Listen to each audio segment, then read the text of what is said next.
Hi class, welcome to the last lesson of Unit 4, and as you can tell from the title, we are about to exit the era of good feelings, and the not so good feelings are about to return. So basically, by the 1820s, the cracks that are starting to show in our nation's good feelings, they're going to reach a breaking point. And there are multiple reasons why you have this sectionalism. Uh, I'll go into some of those more general reasons that have been talked about before. First, I'll talk about a major compromise that does take place before the sectionalism really returns, and then I'll talk about the rise of Andrew Jackson. Now, the thing about Andrew Jackson is that sectionalism was already starting to show itself again long before he rose to power. However, when he rose to power, but whenever he runs for president for the first time, it really divides the nation. And whenever he wins the presidency 4 years later in his second attempt at the presidency, you're really going to see sectionalism show up again, at least in terms of political parties. So sectionalism was returning for multiple reasons, especially as the country expanded westward. But if you want to have one person that kind of personifies this return of sectionalism, it'll be Andrew Jackson. Andrew Jackson is a divisive figure. You either loved him or you hated him.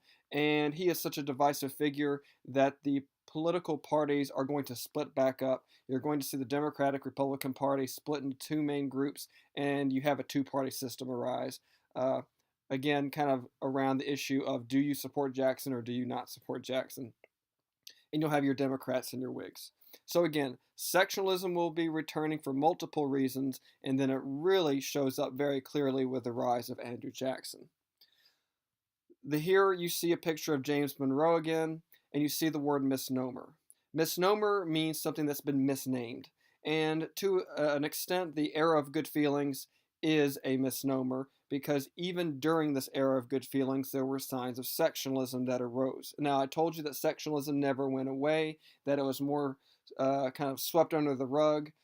However, it was still there, and eventually it will become an issue again as Monroe ends his presidency in the mid 1820s. Keep in mind the definition for the word sectionalism. Sectionalism is again a tension between different areas of the country based off of different areas of the country kind of caring more about their own area rather than the country as a whole.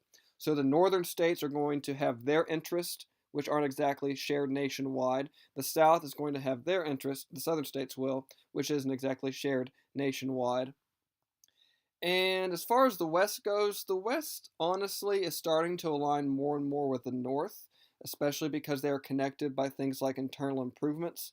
One thing that could be noted, though, is that one source of this sectionalism between the northern states and the southern states are one major source is the future of the West. Will the West go on to be more like the North, or will it go on to be more like the South, or somewhere in between?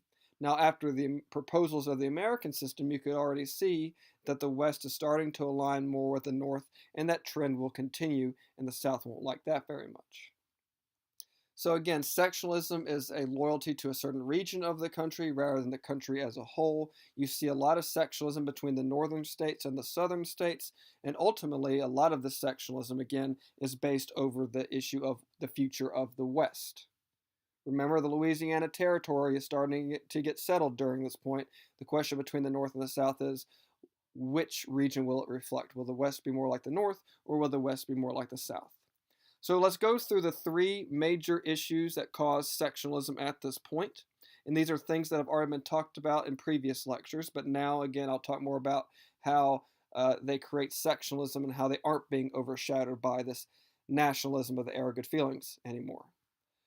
So the first major issue will be the issue of federal power.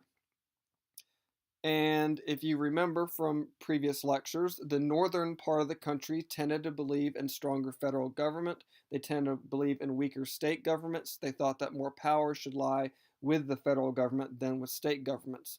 Northerners, for example, were not a big fan of how weak the Articles of Confederacy had proven to be, and a lot of them had been supporters of the new Constitution that had strengthened the power of the federal government. The South, on the other hand, was pretty much the opposite. The South wanted to keep a weaker federal government. They wanted to keep more power in the hands of the states. They would use phrases like states' rights. Now, when you hear the phrase states' rights, one thing you should consider is what does the southern states, what do they want to use their state power for? And one of those big things will be to protect an institution that the South believes in, but the North does not so much, and that would be the institution of slavery. So, why does sectionalism increase during the era of good feelings and eventually become very visible again? Well, remember that John Marshall, the Chief Justice of the Supreme Court, and you see a statue of him that's a more modern picture, but that's a statue of John Marshall. Remember his rulings, such as McCulloch versus Maryland, his rulings, such as Gibbons versus Ogden, the court's rulings under his tenure, like those two and others that I did not mention, did increase the power of the federal government over the states. And the southern states didn't like this, especially for one particular reason. There are many, but one of the major reasons was that the southern states feared that eventually, if the federal government got too powerful, then it might make a ruling that threatened the expansion of slavery or maybe threatened the entire institution altogether. So, one of the big fears that southern states had going forward was that if the federal government kept getting more power, then the federal government might use this power to threaten the growth or maybe even the existence of African slavery. And if you're a southern slaveholder, obviously you're not going to like that very much. So the suspicion of a growing federal government getting too much power, that's one of the reasons that sectionalism comes up. And by the 1850s and by the election of 1860, when Abraham Lincoln becomes president, the South's fear of a federal government threatening slavery is so strong that they will secede from the Union. One thing you should notice about many of these issues causing, actually all three of these issues causing sectionalism, is that they either directly or indirectly relate to the issue of slavery. Let me put it another way. By the time the Civil War comes along, there are multiple reasons for the Civil War taking place, multiple reasons for the Southern states seceding, but the kind of common denominator among all the causes, either directly or indirectly, will be the institution of slavery. The next issue that causes sectionalism between the northern states and the southern states is going to be competing visions for the country. And if you look at this picture here, you can see that or these two pictures, I'm actually referring to this conflict as it arose in the very early nation's history. You see here Jefferson, who had been a Democratic Republican, who had supported agrarianism and farming, and you see here on the right-hand side the old Federalist Alexander Hamilton, who had promoted manufacturing and commerce. Well, those competing interests still exist. So on into this time period, and by this time period, Alexander Hamilton has long been dead, and Jefferson dies in the early 1820s as well, if I remember correctly. These competing visions that these two men kind of represented continue. So the North is still wanting an economy based on manufacturing and commerce, probably even more so now that the Industrial Revolution has really taken off after the War of 1812. At the same time, the South is becoming even more clung to its idea of its vision for the country. Remember, by this point, the cotton gin has been invented and is being widely distributed in the South, and so they are becoming even more farm-based, even more agrarian-based, and even more addicted to slavery-based cotton. So basically, the northern part of the country is more concerned with building up factories and trading with what they build using internal improvements. The South is becoming more and more based on slavery and on cotton, even more than they had been previously. And one thing that's worth noting is that there was a relationship between the northern economy and the southern economy, especially if you were a northern textile mill, you're getting your cotton from the South. However, despite that kind of commonality, overall, the northern part of the country and the southern part of the country are becoming more divided. Remember that whenever Henry Clay had his proposals of the American system that were meant to really boost manufacturing and commerce, the North and the West tended to like that plan a lot more than the South did. So why does tension increase? Well, again, the federal government seem to be taking more and more the side of the interest of the northern states. For example, the federal government did create a second Bank of the United States. They did raise tariffs, which the South didn't like. And they didn't usually build the internal improvements like the American system proposed. However, you do see more internal improvements built among the northern and western states than you do in the South. So remember that the South and the West, neither one of them really trust the Bank of the United States. In fact, there had been an economic recession that had occurred during the era of good feelings. I did not mention it, but there had been one, and it really affected people out west and it made them distrust the Bank of the United States. And I'll talk more about that whenever I get to Andrew Jackson, whenever he decides to take on the Bank of the United States. The South didn't believe that the Bank of the United States was even constitutional. But remember, that was part of the American system. And remember again, and this is probably the more important of the two to mention going forward because you have a big crisis that arises over this issue. Remember that the South hated protective tariffs. Remember that whenever the northern industries were protected by these tariffs, by these very high tariffs that protected them from foreign competition, the Southerners that sent their cotton to Europe, especially to Britain, they had to pay tariffs to trade with Britain. And so again, that created tension there. Basically, the tariffs helped the northern economy while simultaneously hurting the southern economy. And again, it was a divisive issue that created sectionalism. And again, when it came to internal improvements, yes, the South got some. If you can look at this map here, yes, the South did have some internal improvements, but you have a lot more internal improvements in the north and the western part of the country. The West kind of had a mixed response to the American system. The South overall pretty much hates the proposal of the American system, and so that created tension. Now, the issue that probably creates the most sectionalism and is most directly related to the eventual coming of the Civil War will be the issue of the West. Remember that the country is growing westward. Remember that the country, we have these states here, and you'll see that slavery is pretty much gone in the North. It's in its last legs in a few northern states where it's being phased out slowly, but overall slavery is pretty much just a Southern thing. And you'll see also we have this area that I'm pointing out here. That's the Louisiana Territory, and some of this territory is about to start being turned into states. And I'll come to that issue more in a second. And if you look at your notes, you see there's an arrow that goes from issue number 3 and on to the next part of the notes where I talk about the Missouri Compromise. More on that compromise in a moment. So the North overall does not want slavery to expand westward. Why did they not want slavery to expand westward? It wasn't necessarily because they believed in racial equality. A lot of Northerners were racist as well as a lot of Southerners. But they really didn't like the idea of having to move or trying to move out west to make a living and then having to compete with slave labor.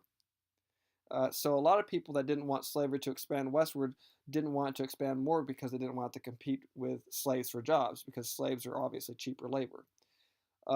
More on those kind of technicalities later on, but for the sake of this class right now, just know that the North does not want slavery to expand to the West, and obviously the South does. The southern states always were worried that there was going to be an eventual attack on slavery from the northern states, and they were worried that anytime slavery was not allowed to expand westward, then that might ultimately be the beginning of the end of slavery. And let me go back to that issue of federal power for a moment. Remember that the northern states had a bigger population, and therefore they did tend to have more of a say in Congress. More on that later.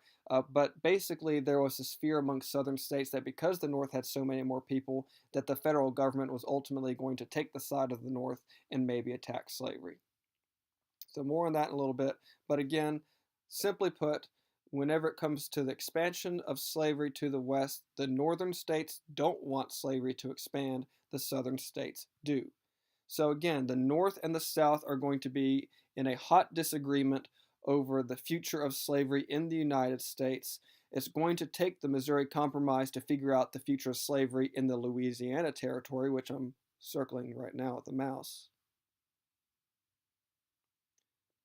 And that's where the Missouri Compromise comes into play. And basically, what's going to end up happening is that the southern states want to make sure that there are as many pro slavery states in Congress as there are anti slavery states represented in Congress. Now, why is that? And if you don't understand what I say here next, don't worry too much about it. Just know that overall, that the slave states wanted there to be as many slave states as free states. If you know that, then you'll know enough to get by. I will explain a little bit further as you write your notes, though. So basically, laws are passed in Congress. And remember, Congress is divided into two houses, the House of Representatives and the Senate.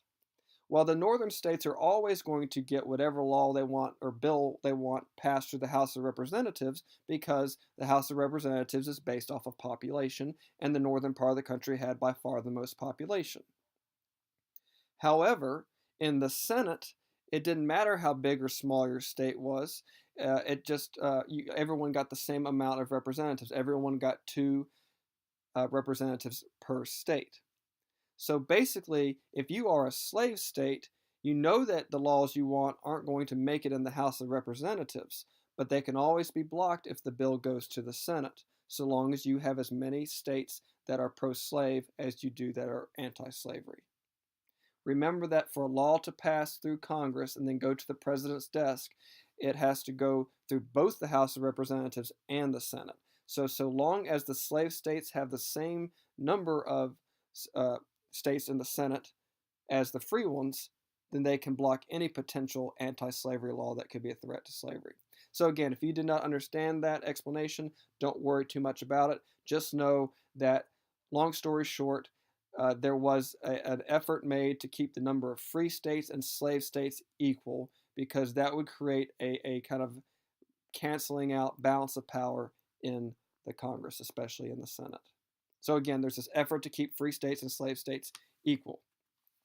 Which brings me to a major potential conflict that is resolved with a major compromise. And this compromise deals with this part of the country right here, the Louisiana Territory. Okay, so by the time you get to around 1819, there's going to be a big question over what to do with a potential new state coming out of the Louisiana Territory, and that was Missouri. So Missouri, highlighted here, circled with the mouse, wanted to become a state coming out of the Louisiana Territory, and they wanted to be a slave state. And this is going to create a problem because the northern states don't like this, because if Missouri came in as a slave state, there would be more slave states than there would be free states or anti-slavery states, and it would upset the free slave state balance. And all of a sudden, you see a lot of tension rise, a lot of sectionalism rise up because of this potential imbalance that was about to take place. It looked like, for a moment, like there would be more slave states than there would be free states. And that, again, would bring about more sectionalism. Now, remember, in 1820, we're only midway through the era of good feelings, and so during the era of good feelings, I told you people were willing to kind of sweep sectionalism under the rug. This was a big hiccup, if you will, during the era of good feelings that potentially could have brought back sectionalism big time. But because people were still kind of feeling good after the War of 1812 and there was still an attitude of nationalism, the northern and southern states were more willing to compromise. And that's exactly what happened. So the compromise that comes about will be known as the Missouri Compromise of 1820, or simply put, the Missouri Compromise, and it's going to be proposed by, I've already mentioned him before, Henry Clay. Now remember, Henry Clay, I've told you, is probably one of the most significant, if not the most significant politicians that never became president. He's going to run multiple times. He'll never win, but he is going to be a very influential politician nonetheless. And he'll be a major player in the 1824 election, which I'll get to on the backside of this lecture. So basically what Henry Clay is going to do is he's going to try to come up with a deal related to the westward expansion that makes both the northern states and the southern states, if not happy, at least satisfied enough not to be fighting. And that'll be known as the Missouri Compromise. So the terms of the Missouri Compromise. Part number one is that you're going to keep your free free and slave state balance equal because it just so happened that there was another state that wanted to come in around the same time, and that was Maine. Now, if you remember back to the time of the colonies and the early states, Maine was part of Massachusetts. Now they're wanting to become their own state. And this very conveniently falls in the lap of politicians like Henry Clay, and they say, okay, fine, we'll bring in Missouri, let them come in as a slave state, and then we'll bring in Maine and let them come in as a free state. And if you look at the box that you're writing in with part one, you can see that the box has arrows that point to both Maine and to Missouri. Maine would be further north, Missouri is the more southern state.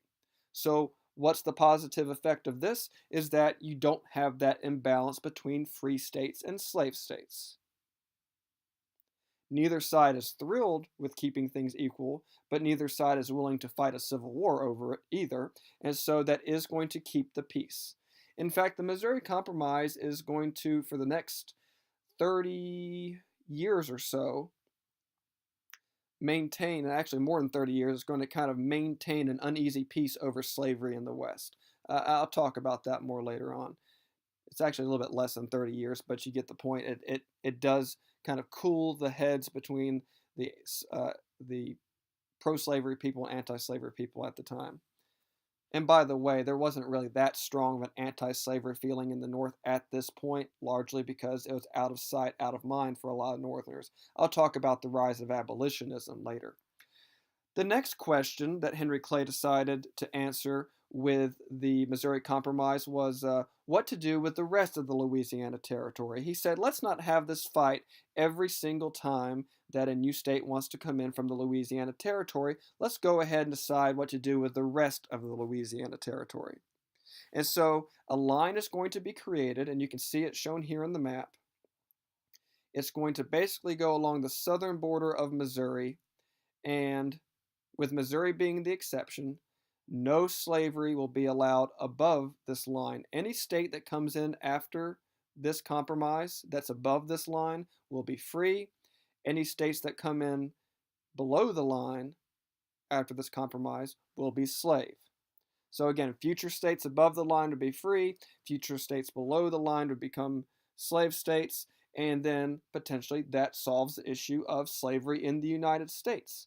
Why would that create, if at the time it would seem like a permanent solution? Why would that be a potentially permanent solution?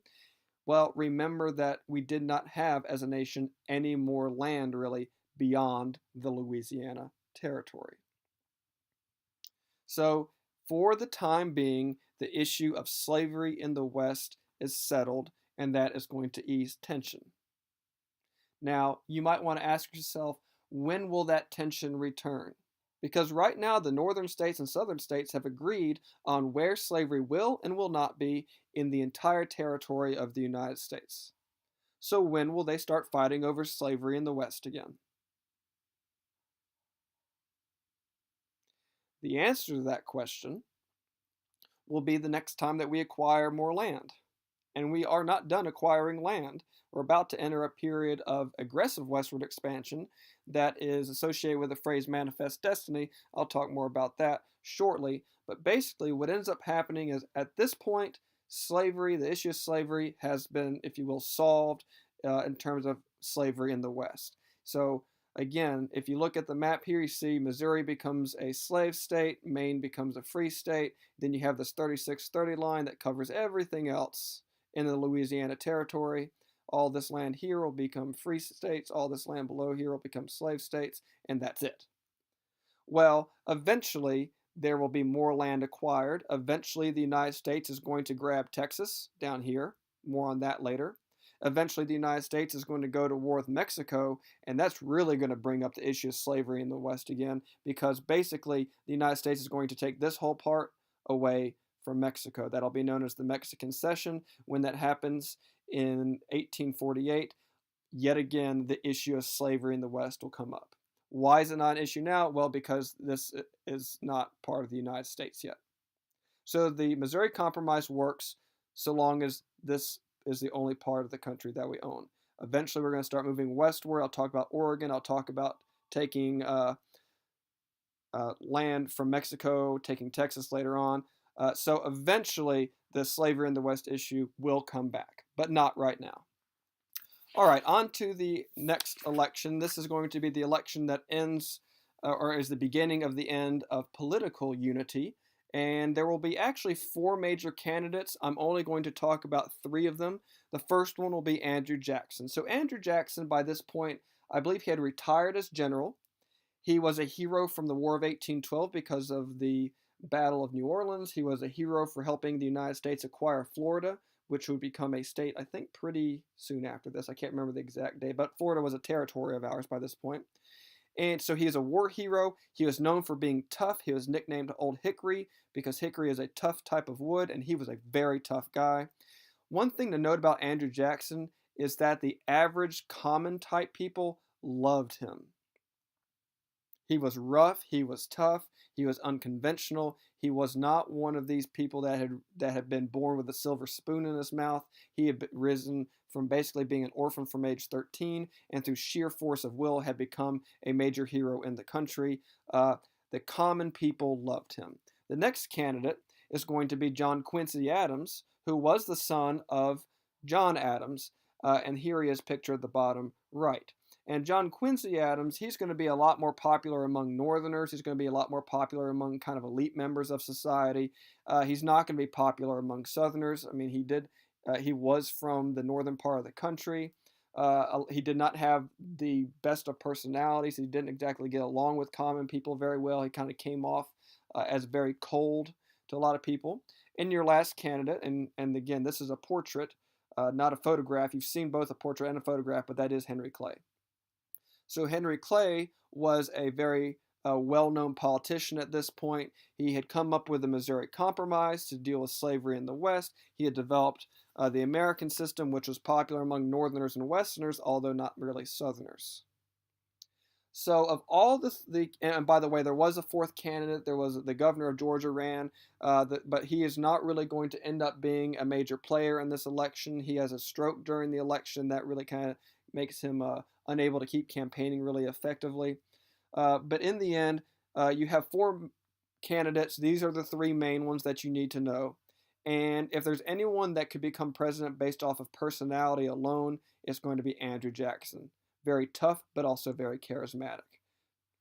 So what happens in this election? Well, the initial results you can see are pretty scattered looking at the map here. And if you look here, basically no one wins the majority of electoral votes. So if you look at the pie chart here, you can see the Electoral College vote, and that's the vote that matters. Remember, each state can submit a certain amount of electoral votes. No one gets the majority. Jackson gets the most, but according to the Constitution, getting the most doesn't make you president. You have to get one more than half. That's what majority means. And since no one got one more than half, even though Jackson did get the most, this election ultimately is going to be decided in the House of Representatives. So here we go again, just like in the election of 1800, no one gets the majority, so the politicians get to start making some backroom deals to decide who's going to be the next president. Now, one other thing worth noting is that the Constitution says that if it goes to the House of Representatives, only the top three vote getters get to be voted upon in the House of Representatives. And if you look at the chart here, you'll see that Henry Clay came in fourth. So Henry Clay is not even going to be eligible to become president at this point, but he was a major politician. He did have a lot of influence, and he's basically going to be able to convince people in the House of Representatives that Jackson should not become president and that John Quincy Adams should. And that is what happens. So whenever it goes to the House of Representatives, in the House, Henry Clay is going to basically tell people that if they liked him, then they should give their votes to John Quincy Adams and not let Andrew Jackson become president. Andrew Jackson was seen by a lot of your elite politicians as being dangerous. He was seen as being too rough around the edges. Some people thought he might even have the qualities of a dictator.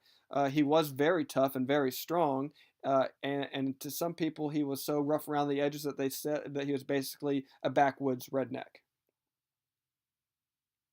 So Clay is going to convince people in the House of Representatives to give their votes to Adams. And as you can see, John Quincy Adams does end up getting the most votes in the House of Representatives, which makes him the next president. And what does Adams do right afterwards? He turns around and makes Henry Clay his Secretary of State, which is one of the highest ranking, it is the highest ranking position in the president's cabinet. Andrew Jackson is furious. He says, I got the most votes, therefore I should have gotten the most votes whenever the House of Representatives voted on things, and it's these other politicians, Clay and Adams, that have done these backroom deals to keep me from becoming president. And then look, basically Adams got to become president, and then Henry Clay got to become Secretary of State. So these guys have committed what I'm going to call a corrupt bargain. Andrew Jackson will not forget this. Andrew Jackson will try again in 1828 to run for president, and he will get his revenge. By the way, Andrew Jackson was not someone you wanted to make mad. He was known for dueling. He was known for being very, very aggressive. He was known for picking fights. He was known, for example, I've heard a story that he once went into a tavern and found the biggest person in that tavern and deliberately started a fight with him just to show how tough he was, and he about got beaten to death. But that's the kind of personality that Andrew Jackson had. He was one you did not want to make mad, and he definitely wanted revenge if he felt like you had done something bad to him. More on his personality later on. So Andrew Jackson is going to, whenever this happens, he's going to represent kind of the return of political parties. And so the Democratic Republican Party will split largely over Jackson, and you will have the return of the two-party system. And again, one of these parties is a political party that you have heard of more recently. It is a party that is in existence today, and that would be the Democrats. So first, on the left-hand side, you have the Democrats. And let me go ahead and tell you that the Democrats of the 1800s are nothing like the Democrats of today.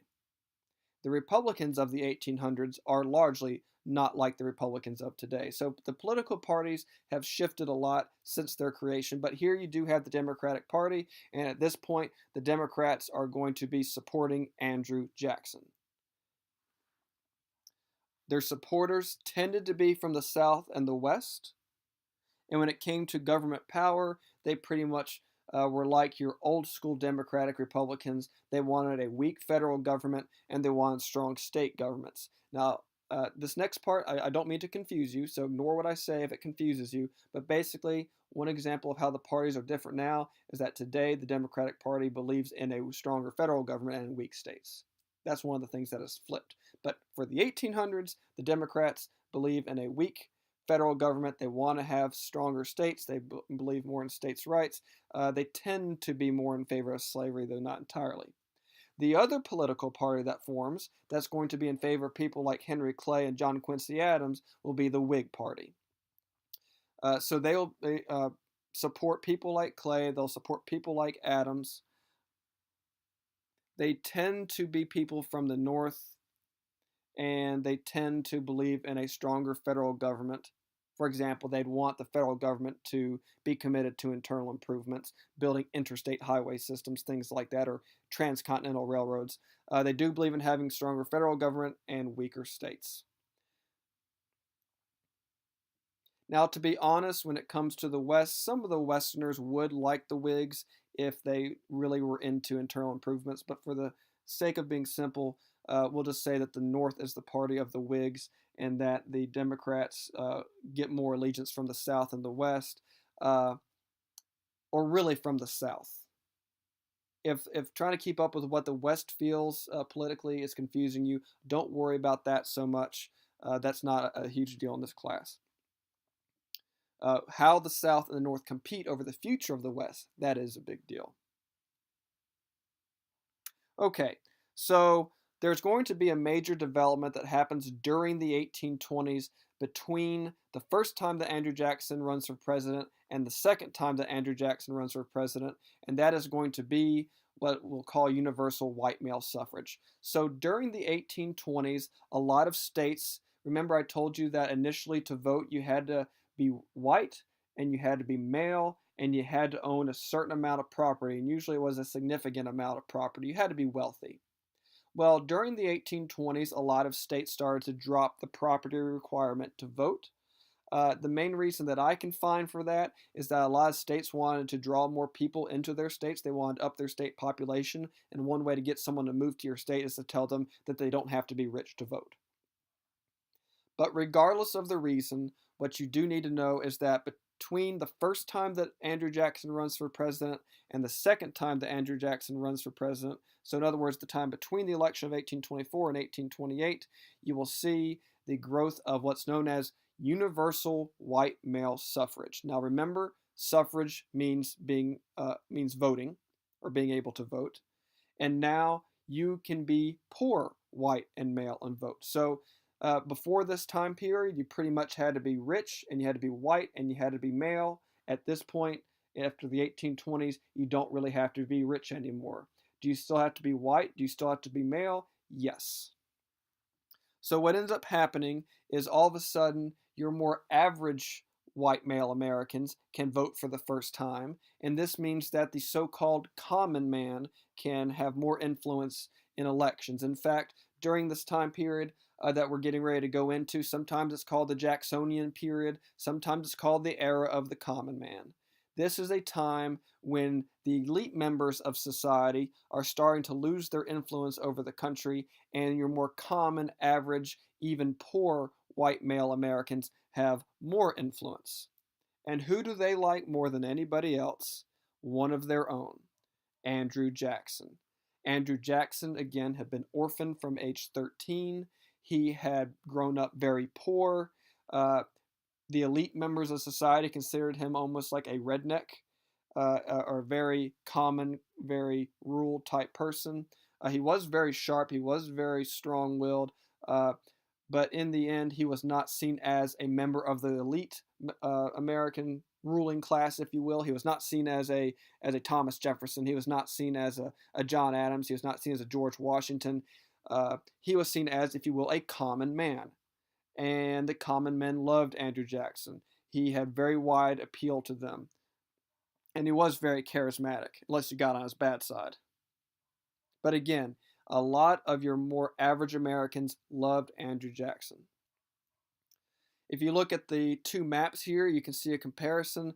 In 1800, you see this color here for property qualifications. Most of your states require you to own some property in order to vote.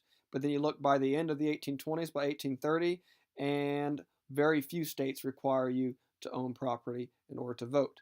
And if the common man can suddenly vote for the first time, who are they going to vote for? Their champion, Andrew Jackson. Old Hickory, war hero, tough guy.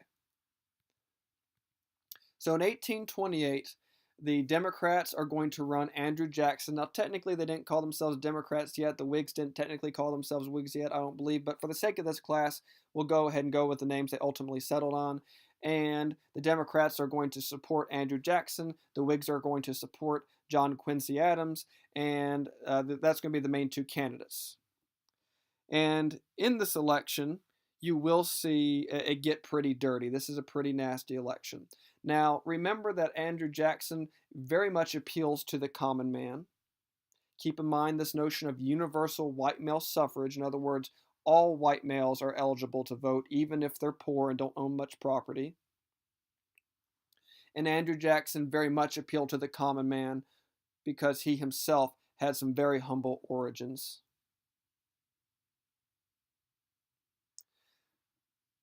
This election is going to be the first one where if more people can vote, if you will, the common people can vote, if the masses can vote, if large amounts of people can vote, now women can't vote yet, blacks can't vote yet, but now the poor people can vote. All of a sudden, candidates for the first time are going to have to be able to advertise themselves a whole lot more.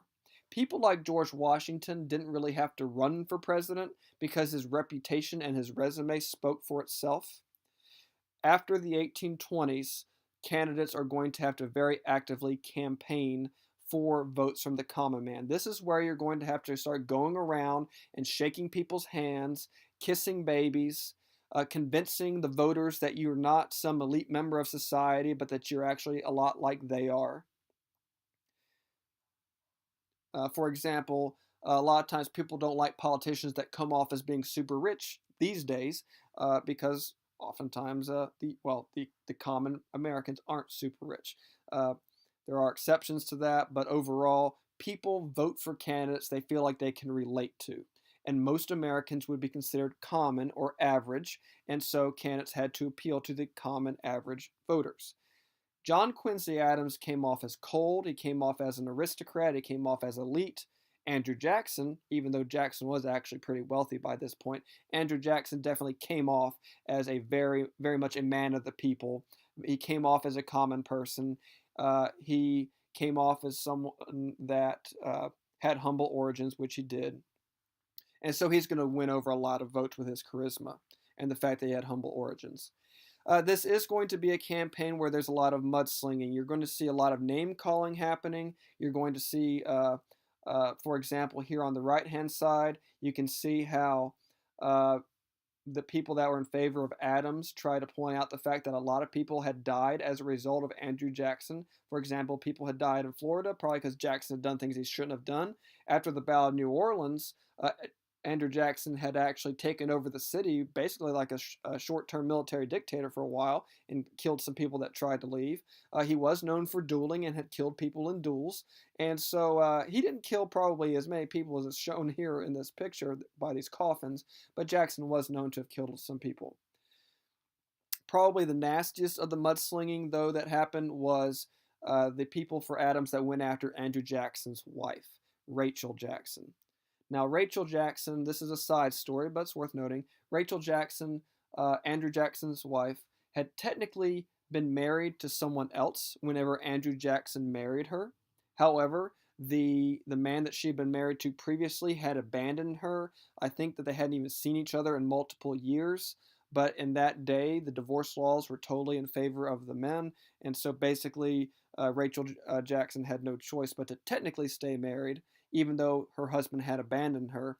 And so when Andrew Jackson married her, a lot of people said that she was committing adultery, and they really dragged her through the mud in the newspapers. So much so that once Andrew Jackson won the election, Rachel Jackson dies. And some people think because of a broken heart, because she was so embarrassed by the mudslinging that had taken place. And of course, Andrew Jackson will blame the Whig Party for her death going forward. So Andrew Jackson will enter the White House as a widower. Anyway, that was a side story. So Jackson is going to win very easily. You'll see the effect of the common man vote. He easily wins. He gets over 2/3 of the Electoral College vote. He gets the entire Southern vote. He gets the entire Western vote. And he even gets a little bit of the Northern vote in the Electoral College.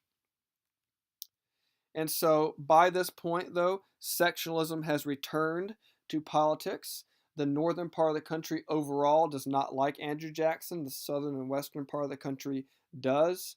And again, there are multiple reasons for sectionalism. There's, for example, the issue of federal power that I mentioned before. There's the issue of competing visions for the country, whether it should be more industrialized or whether it should be more agrarian. There's the issue of westward expansion, although that has been settled, at least for the short term, because of the Missouri Compromise.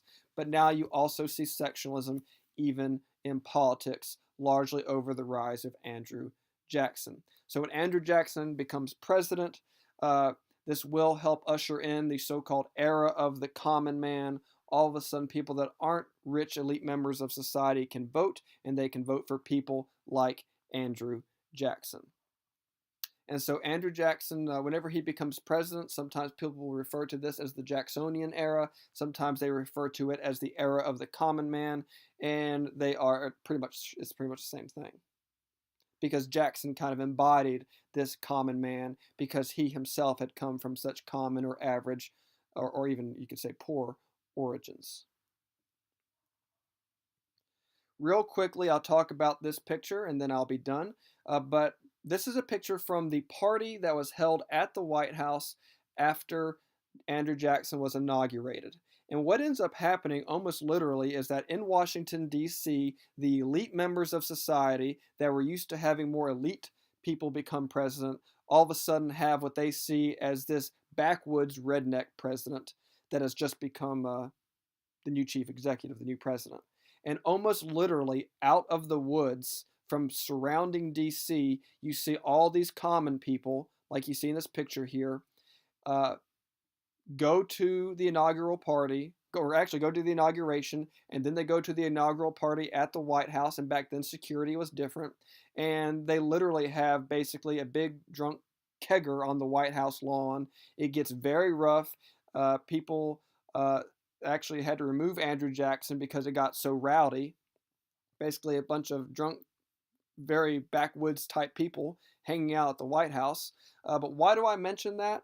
Besides the fact that it is a bit humorous, is the fact that this inaugural party kind of represents this era of the common man. Basically, the common people of the country felt like they had power, so much so that one of their own had just become president and they wanted to join him at his inaugural party. So here we are at the beginning of the Jacksonian period, aka the era of the common man, and I'll talk all about that and all of the reforms that led to, and also increased sectionalism. All those themes will be talked about in Unit 5.